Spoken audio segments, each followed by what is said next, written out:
Hello नमस्कार दोस्तों, उम्मीद करता हूं कि आप सब अच्छे होंगे। आज का टॉपिक बेहद ही इम्पॉर्टेंट है। इकोनॉमी का एक topic, adjusted gross revenue AGR। Actually ये न्यूज़ में आया था। न्यूज़ में वैसे टेलीकॉम सेक्टर के बारे में काफ़ी कुछ था, लेकिन उसमें एक जो कॉन्सेप्ट था एडजस्टेड ग्रॉस रेवेन्यू, ये वैसे बहुत समय से ये टर्म है, लेकिन वो चूँकि अभी चर्चा में था, इसलिए इस पर्टिकुलर टर्म को हम समझने का प्रयास करेंगे। ये है क्या और इसमें क्या बदलाव किया गया है। इकोनॉमी का बेहद इंपॉर्टेंट टॉपिक। आगे बढ़ने से पहले ये मेरा परिचय और ये मेरा टेलीग्राम चैनल, इसको आप ज़रूर फॉलो करें, क्योंकि यहाँ आपको यूट्यूब का जो भी मेरा क्लास होता है उसका PDF आपको यहीं मिलता है। मेरा रेफरल कोड है BHP10। इस कोड का इस्तेमाल करके आप अनअकैडमी पे कोई भी सब्सक्रिप्शन लेते हैं तो आपको 10% सीधे सीधे डिस्काउंट मिल जाता है। चाहे आप UPSC का ले रहे हैं या फिर PCS का ले रहे हैं, बैंकिंग का ले रहे हैं, SSC का, इंजीनियरिंग, मेडिकल, जो भी उपलब्ध कोर्स है सब पर आपको 10% का डिस्काउंट मिल जाता है। साथ ही साथ बहुत सारे फ्री टेस्ट सीरीज उपलब्ध हैं, उस तक भी आपकी पहुंच BHP10 कोड का इस्तेमाल करने पे आपको हो जाता है। ये मेरे बारे में कुछ जानकारी। तो न्यूज़ आप देख सकते हैं कि 15 सितंबर 2021 का ये न्यूज़ था कि lifeline for telecoms as government offer 4-year moratorium on dues. तो जो भी ड्यूज़ टेलीकॉम कंपनी पे बने हुए थे उनके लिए जो है 4 साल का मोहलत दिया गया है। और सबसे बड़ी बात यहाँ ये है कि जो एडजस्टेड ग्रॉस रेवेन्यू है उसके डेफिनेशन में कुछ चेंज किया गया, उसकी परिभाषा में कुछ परिवर्तन किया गया। उसी परिभाषा को लेकर के अभी तक विवाद था। तो क्या एग्जैक्टली वो परिभाषा है और क्या उसमें विवाद था, सरकार ने अभी क्या उसमें संशोधन किया है, इन सब बातों को हम यहाँ देखेंगे। और इन सब चीज़ों का असर क्या पड़ने वाला है टेलीकॉम कंपनियों पर और सबसे बड़ी बात है उपभोक्ताओं पर। तो यहाँ विस्तार से मैं आपको बताना स्टार्ट कर रहा हूँ। तो कैबिनेट ने, प्रधानमंत्री की अध्यक्षता में कैबिनेट ने 15 सितंबर को कई सारे सुधार यहाँ किए हैं टेलीकॉम सेक्टर को लेकर के। और ऐसा बताया जा रहा है कि टेलीकॉम सेक्टर को जो है आर्थिक तंगी का भी सामना करना पड़ रहा है, तो उस लिहाज से ये सुधार जो है बहुत ही ज़रूरी थे और सरकार ने इसको किया है। अब इसमें क्या क्या किया है उसको देख लेते हैं। तो सबसे बड़ी बात तो बहुत ज़्यादा मुकदमेबाजी जिसको लेकर के हुई थी, बहुत ज़्यादा विवाद हुआ था सरकार और टेलीकॉम कंपनियों के बीच में, वो था कॉन्सेप्ट एडजस्टेड ग्रॉस रेवेन्यू का या फिर डेफिनेशन एडजस्टेड ग्रॉस रेवेन्यू का। तो एडजस्टेड ग्रॉस रेवेन्यू को लेकर ही विवाद था। इसमें इसके डेफिनेशन में सुधार किया गया है, इसको रीडिफाइन किया गया है। इसमें मुख्य रूप से अगर एक लाइन में यहाँ मैं बताऊँ तो AGR में नॉन टेलीकॉम रेवेन्यू जो है उसको एक्सक्लूड कर दिया गया, उसको हटा दिया गया है। अब सिर्फ जो टेलीकॉम रेवेन्यू है उससे जो पैसा आएगा, टेलीकॉम कंपनियों को मुख्य आमदनी जहां से होती है, कोर उसका जो सर्विस सेक्टर है, वहां से जो आमदनी आएगी उसी आमदनी के आधार पर सरकार को टैक्स या सरकार को रेवेन्यू शेयर इस तरह के टेलीकॉम कंपनियां करेंगी। तो इसमें नॉन टेलीकॉम रेवेन्यू का जो शेयर था उसको हटा दिया गया है। कंपनियां यही चाह रही थी कि नॉन टेलीकॉम रेवेन्यू, जैसे मान लो कि उनको जो लाभांश प्राप्त होता है, डिविडेंड प्राप्त होता है, या फिर उन्होंने कोई प्रॉपर्टी लगा है उसका किराया प्राप्त होता है, या और भी बहुत कुछ उनको प्राप्त हो सकता है, उन सब पर भी रेवेन्यू गवर्नमेंट देने के लिए कह रही थी, शेयर देने के लिए कह रही थी। अब उन सबको हटाया गया है। एग्जैक्टली ये मामला क्या है हम अगले पेजेस में उसको बेहतर ढंग से समझ सकते हैं। एक तो ये बात हो गई। दूसरी बात है कि 4 साल का मॉरेटोरियम दिया गया है, यानी एक तरह से 4 साल की मोहलत दी गई है। एग्जैक्टली इसके लिए टर्म होगा 4 साल की मोहलत दी गई है इन तरह के जो टेलीकॉम कंपनियां हैं या फिर प्लेयर्स हैं, ठीक है, जो ड्यूज़ हैं उस पर 4 साल की मोहलत दी गई है। लेकिन ऐसा नहीं है कि 4 साल की मोहलत ऐसे दे दी गई है, इसमें और भी कुछ बातें हैं, अगले स्लाइड्स में उसको हम देखेंगे। लेकिन सबसे पहले आपको समझना है कि ये AGR ये क्या है। पीछे हमने जो देखा कि इसमें परिभाषा में परिवर्तन किया गया, तो उसको बैकग्राउंड से देखते हैं। तो देखिए, the telecom sector was liberalise. यहाँ टेलीकॉम सेक्टर पहले तो सरकारी कंपनियां हुआ करती थी ये, ठीक है, जो टेलीकॉम सर्विस प्रोवाइड करती थी, लेकिन इसका उदारीकरण किया गया 1994 के एक पॉलिसी के अंतर्गत। उसको कहते हैं नेशनल टेलीकॉम पॉलिसी 1994। इसके तहत लिबरलाइज किया गया, उदारीकृत किया गया इस क्षेत्र को, ठीक है। और इसके तहत लाइसेंस अब प्राइवेट प्लेयर्स को भी दिया जाने लगा और इसके बदले में गवर्नमेंट को एक फिक्स लाइसेंस फी दिया जाना था, पे करना था। लेकिन उस समय अगर 1994 की बात करें तो उस समय ज़्यादा टेलीकॉम सेक्टर का विस्तार नहीं था। अभी तो कंपलसरी हो गया, इसके बिना आप जीवन आपका चलेगा ही नहीं, लेकिन उस समय ऐसा नहीं था।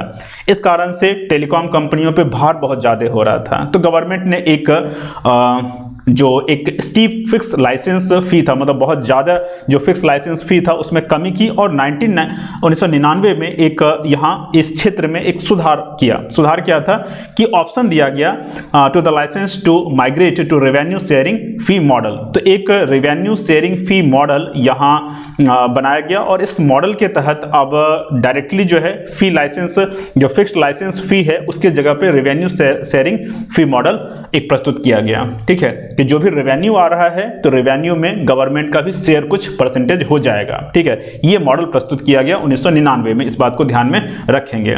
ठीक है, under this mobile telecom operators were required to share a percentage of their AGR, जो उनका एडजस्टेड ग्रॉस रेवेन्यू है, मतलब संपूर्ण रेवेन्यू जो है उसका कुछ परसेंटेज गवर्नमेंट को टैक्स के रूप में वो देंगे। ठीक है, with government as the annual license fee, with government as the annual license fee and spectrum usages charges, इन सब के जगह पे अब जो है सो AGR का कुछ परसेंटेज देना था। अब लेकिन डिस्प्यूट जो स्टार्ट हुआ वो यहां से स्टार्ट हुआ। डिस्प्यूट क्या हुआ कि डिस्प्यूट बिटवीन DOT, मतलब department of telecommunication, and mobile operators was mainly on the definition of AGR। AGR का जो डेफिनेशन है उसके आधार पे विवाद होना स्टार्ट हुआ। What is the exactly the definition of AGR, definition AGR का क्या था उसको अभी अब हम देखते हैं।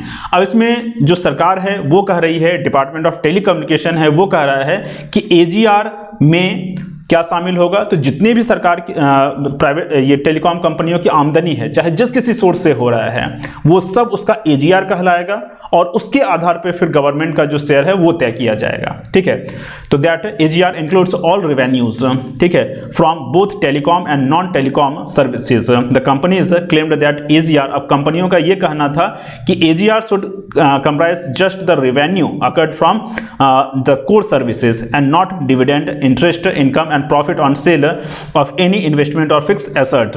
तो कंपनियों का ये कहना था कि जो उनका कोर सर्विस है, कोर सर्विस जैसे मान लो कि आप रिचार्ज करवाते हो, ठीक है, इंटरनेट रिचार्ज या मोबाइल रिचार्ज वगैरह करवाते हो, ये उनका मुख्य सर्विस है, कोर सर्विस है। इस पे जो उनकी आमदनी हो रही है वो उनका AGR कहलाएगा। इस AGR के आधार पे वो जो है शेयर अपना करेंगी सरकारों के साथ कुछ परसेंट।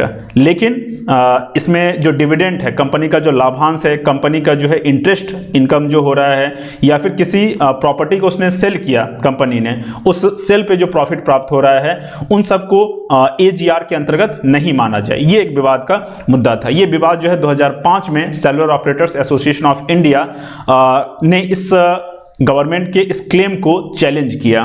ठीक है, गवर्नमेंट के इस डेफिनेशन को चैलेंज किया कि नहीं, AGR में सिर्फ कोर सर्विसेज ही होने चाहिए, जो नॉन कोर सर्विसेज हैं या नॉन कोर सर्विस से जो इनकम हो रहा है उसको AGR में ना शामिल किया जाए। फिर 2015 की बात है, 2015 में TDSAT, याद रखना है इसको, telecom dispute settlement and appellate tribunal, इसने क्या किया कि AGR के मामले में कंपनियों के फेवर में फैसला सुनाया। यानी अब AGR में सिर्फ कोर सेक्टर का जो है, कोर सर्विसेज जो कंपनियों का है उसी को इंक्लूड किया जाएगा, और उसी के आधार पे जो है गवर्नमेंट को रेवेन्यू शेयर किया जाएगा। लेकिन सुप्रीम कोर्ट का एक महत्वपूर्ण डिसीजन आया, और सुप्रीम कोर्ट ने अपने डिसीजन में, यानी अक्टूबर 24, 2019 का सुप्रीम कोर्ट का एक डिसीजन था, उसमें गवर्नमेंट का जो AGR का डेफिनेशन था, यानी डिपार्टमेंट ऑफ टेलीकम्युनिकेशन का जो डेफिनेशन था AGR का, यानी कि जो कोर सेक्टर है और नॉन कोर सेक्टर है, ठीक है, उन सबको, मतलब टेलीकॉम कंपनियों को जहां जहां से आमदनियां हो रही हैं उन सबको AGR में शामिल किया जाएगा। इसके आधार पर गवर्नमेंट का परसेंटेज बनेगा। The earlier definition of AGR backed, अब इसी चीज को मैंने थोड़ा स्पष्ट रूप से लिखा है, कंफ्यूज मत होना। The earlier definition of AGR backed by telecom department and upheld by Supreme Court, यही 2019 में सुप्रीम कोर्ट के द्वारा अपहेल्ड किया गया। और इस तरह से जो कंपनियां हैं, टोटल जितने भी कंपनियां हैं भारत में, उनको पे करना होगा अब कितना, 1.6 लाख करोड़ रुपए, इतना पे करना था। 2019 के सुप्रीम कोर्ट के डिसीजन के बाद ये तय हो गया था, लेकिन फिर चीजें चेंज हुई, अभी जो है डेफिनेशन ही बदल गया है, इस कारण से अब जो है चीजें चेंज होंगी। ठीक है, लेकिन एक बात और है कि ये जो डेफिनेशन अभी चेंज किया गया है AGR का, वो आगे के लिए चेंज किया गया है। पिछला जितना हुआ वो देना है, हाँ, लेकिन एक बात है कि पिछले के लिए 4 साल की मोहलत दे दी गई है। तो अभी तक जितना भी गवर्नमेंट का बनता है वो तो गवर्नमेंट को पे करना होगा इन कंपनियों को, लेकिन उसके लिए मोहलत दी गई है। Last September the supreme court had granted. ठीक है, इस लाइन को आप कुछ खास इंपॉर्टेंट नहीं है, चूंकि आप ये लाइन उतना इंपॉर्टेंट रखता नहीं है, चूंकि चेंज हो गया बहुत सारा मामला। The change in definition that will reduce the burden on telecom applied only prospectively, मतलब आप जो है ये भविष्य का जो रेवेन्यू इनका होगा तो भविष्य के रेवेन्यू पर ही जो नया डेफिनेशन है वो लागू होगा, पिछला जो है उनको पे करना होगा। So those past dues remain payable, जो भी पास्ट ड्यू था 1.6 लाख करोड़ रुपीस का था, ये पे करना है, लेकिन अगले 4 साल में पे करना है। इसके अलावा इस पे जो इंटरेस्ट है तो इंटरेस्ट भी पे करना है, लेकिन इंटरेस्ट में एक थोड़ा सा बदलाव ये किया गया है कि इसका जो कंपाउंड इंटरेस्ट तो लगता है तो, लेकिन मंथली बेस पे नहीं, अब एनुअल बेस पे लगेगा। तो कुल मिला के ये हमारा टॉपिक था। मैं उम्मीद करता हूं कि आपको पूरी तरह से समझ में आया होगा। मैं फिर से एक बार समराइज कर देता हूं कि एग्जैक्टली ये मामला था क्या, क्योंकि कई बार जो है जब बड़ा टॉपिक रहता है समझने में थोड़ी समस्या होती है। सरकार ने बहुत कुछ टेलीकॉम सेक्टर में नया चेंज किया है। प्रधानमंत्री की अध्यक्षता में कैबिनेट ने बहुत सारा फैसला लिया है। उसमें जो सबसे इंपॉर्टेंट जो मामला था वो एडजस्टेड ग्रॉस रेवेन्यू को लेकर के था, उसके डेफिनेशन में चेंज को लेकर के था। तो इसलिए हम इसको बेहतरीन ढंग से समझने का प्रयास करें कि ये वास्तव में मामला है क्या। और ये सबसे ज्यादा विवादास्पद था, बहुत ज्यादा मुकदमेबाजी इसमें गवर्नमेंट की तरफ से और फिर जो टेलीकॉम कंपनी है उनके तरफ से हो रहा था। तो इसके डेफिनेशन में एक बड़ा बदलाव किया गया है। और दूसरा बड़ा बदलाव ये किया गया है कि जो कंपनियों को जो पे करना था टैक्स के रूप में गवर्नमेंट को, उसके लिए भी मोहलत दे दी गई है, 4 साल की एक भारी भरकम मोहलत दे दी गई है। ठीक है, तो एजीआर का मामला स्टार्ट होता है 1994 से, जब टेलीकॉम सेक्टर का लिबरलाइज किया गया, उसका उदारीकरण किया गया, यानी प्राइवेट सेक्टर को भी मौका दिया गया। और इसके बदले में प्राइवेट कंपनियों को फिक्स लाइसेंस फी देना था, लेकिन 1999 में इसमें सुधार किया गया, 1999 में इसमें सुधार किया गया और एक रेवेन्यू शेयरिंग फी मॉडल अपनाया गया। उस रेवेन्यू शेयरिंग फी मॉडल के अंतर्गत जो एजीआर है यानी एडजस्टेड ग्रॉस रेवेन्यू है, जो टोटल रेवेन्यू टेलीकॉम कंपनियों का है, उसका कुछ परसेंटेज गवर्नमेंट को पे करना है। लेकिन विवाद तब से स्टार्ट हुआ जब ये हुआ कि टेलीकॉम कंपनियों को कई सेक्टर से आमदनी हो रही है। एक तो उनका जो कोर बिजनेस है, कोर सर्विसेज है, जैसे इंटरनेट प्रोवाइड करना या फिर टॉक टाइम प्रोवाइड करना, इसके द्वारा जो उनको पैसे की आमदनी होती है वो उनका कोर सर्विस हुआ। लेकिन इसके अलावा भी उनको डिविडेंड से, interest income, profit, sale of investment, sale of any investment या फिक्स एसेट, इन सब से भी आमदनी उनकी हो रही है। तो उसको नॉन कोर सर्विस कह सकते हैं, ठीक है, या नॉन टेलीकॉम सर्विसेज उसको कह सकते हैं। तो कंपनियों का यह कहना था कि ये जो नॉन टेलीकॉम सर्विसेज है, इससे जो आमदनी होगी वो हम आपके साथ शेयर नहीं करेंगे। विवाद बढ़ता रहा, लेकिन सुप्रीम कोर्ट का जो डिसीजन आया अक्टूबर 24, 2019 में, उसने एजीआर का जो डेफिनेशन जो गवर्नमेंट के द्वारा दिया गया था उसको अपहेल्ड कर दिया, उसको बरकरार रखा और इस तरह से कंपनियों को पैसा देना था 1.6 लाख करोड़ रुपए। ठीक है, अब जो नया परिभाषा आया है, नया परिभाषा भावी जो समय है, मतलब आने वाला समय है, उस पर लागू होगा। जो अभी तक का जो बकाया है गवर्नमेंट का वो कंपनियों को देना पड़ेगा, लेकिन अगले 4 साल में देना पड़ेगा। और ये 4 साल की मोहलत जो स्टार्ट हो रही है वो 1 अक्टूबर से स्टार्ट हो रही है। 4 साल की जो अवधि है वो 1 अक्टूबर से स्टार्ट हो रही है। ब्याज वगैरह जो है वो भी पे करना होगा। तो यही था हमारा आज का टॉपिक। कुछ मेरे क्लासेस के बारे में और कुछ अनअकैडमी के बारे में कुछ जानकारी आपको मैं देना चाहूँगा। जैसे आईआर पर एक एनसीईआरटी है, कंटेम्प्रेरी वर्ल्ड पॉलिटिक्स, इस पर हमारा क्लास शाम को चल रहा है। तो शाम को कई बार 5 बजे से या कई बार 5:30 बजे से भी ये क्लास चलता है। तो आप मुझे ज्वाइन कर सकते हैं अनअकैडमी की एप्लीकेशन पर। वहाँ भानु कुमार के नाम से मेरा प्रोफाइल नेम इस नाम से आपको मिलेगा और वहाँ मुझे फॉलो करेंगे तो जो भी मेरा क्लासेस चल रहा है, जैसे योजना और कुरुक्षेत्र पर मैंने विस्तार से क्लास लिया था, जनवरी 2021 के बाद से जितने भी इंपॉर्टेंट योजना कुरुक्षेत्र थे उन सबको कवर किया गया। ठीक है, इसके अलावा अभी ये क्लास एनसीईआरटी पे चलना स्टार्ट हुआ। 1 साल का और 2 साल का बैच अभी एकदम स्टार्ट ही हुआ है 15 सितंबर को, इसको आप ज्वाइन कर सकते हैं। 1 साल का जो बैच है बहुत ही सिस्टमैटिक ढंग से उसको सजाया गया है। 7 महीने में आपको जो है रॉक सॉलिड फाउंडेशन पहले तैयार किया जाएगा पीटी और मेंस का, देन जो है पीटी पे फोकस, देन जो है पीटी के एग्जाम के बाद आप फिर मेंस का क्रैश कोर्स करते हैं और उसके बाद फिर मेंस देते हैं। बहुत ही सिस्टमैटिक ढंग से 1 साल का सब्सक्रिप्शन अगर आप लेते हैं और आप आप सोच रखें कि 2022 में आपको एग्जाम देना है तो आपको चूकना नहीं चाहिए, क्योंकि सिर्फ तैयारी करना और सिलेक्शन लेना दोनों में भारी अंतर है।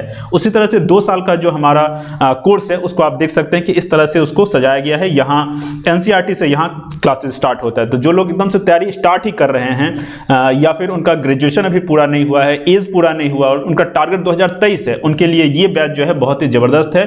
और इसमें आप देख सकते हैं कि सिस्टमैटिक ढंग से जो है हमारा कोर्स आगे बढ़ेगा। आपको जब पीटी देना होगा मई जून 2023 में, उसके पहले आपका पीटी और मेंस पूरी तरह से तैयार हो जाएगा। फिर इसके बाद मेंस के पहले ही आपको जो है मेंस का क्रैश कोर्स करवाया जाएगा। इसके अलावा भी जितने भी टीचर हैं उन सब का आप जो है क्लास कर सकते हैं इस दौरान, लाइव क्लास। जो भी आपको डाउट किसी भी टॉपिक में हो, पूरे सब्जेक्ट में हो, कहीं भी आप कर सकते हैं। ठीक है, हमारा आइकनिक और प्लस कोर्स पेड कोर्स के अंतर्गत आता है। इसमें प्लस कोर्स के अंतर्गत live classes, weekly test, structure courses और अनलिमिटेड एक्सेस ये सब आपको मिल जाता है। जबकि आइकनिक जो है इसमें कुछ एक्स्ट्रा बेनिफिट आपको मिलता है, जैसे पर्सनल गाइडेंस और अन्य चीजें। दोनों के फीस स्ट्रक्चर में आप अंतर देख सकते हैं। टॉप 19 ऑप्शनल सब्जेक्ट भी यहाँ उपलब्ध हैं टॉप फैकल्टीज के द्वारा। तो आप ऑप्शनल के लिए भी अनअकैडमी के साथ आ सकते हैं। यहाँ फीस स्ट्रक्चर BHP 10 कोड मेरा है, इस कोड का इस्तेमाल करने के बाद 10% आपको डिस्काउंट मिल जाता है।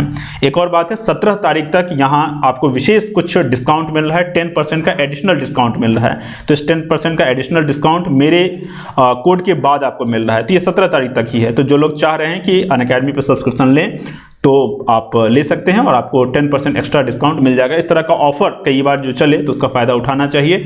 इसी तरह से 19 सितंबर को यानी आने वाला जो संडे है उसमें 11 बजे आपको टेस्ट देना है और ये टेस्ट पूरी तरह से फ्री है। आपको इस टेस्ट में बस पार्टिसिपेट करना है और BHP 10 जहां कोड मांगे आपको BHP 10 मेरे कोड का इस्तेमाल करना है। इसमें बहुत सारे आपको फायदे मिलेंगे, पूरी तरह से फ्री आपको सब्सक्रिप्शन भी मिल सकता है। अनअकैडमी पर एक बहुत ही जबरदस्त फीचर है रेज अ हैंड। इसके अंतर्गत आपको अगर डाउट हो रहा है क्लास के दौरान ही तो आप क्लास के दौरान सवाल पूछ सकते हैं।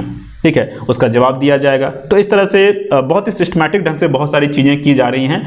तो चलिए ये क्लास हमारा खत्म हुआ। मैं उम्मीद करता हूं कि आज का जो टॉपिक है एडजस्टेड ग्रॉस रिवेन्यू का, उसका पूरा पक्ष आप समझ पाए होंगे। फिर भी अगर कोई डाउट रह गया हो तो आप कमेंट बॉक्स में कमेंट करेंगे, मैं उसका जवाब अगली क्लास में दे दूंगा। Thank you.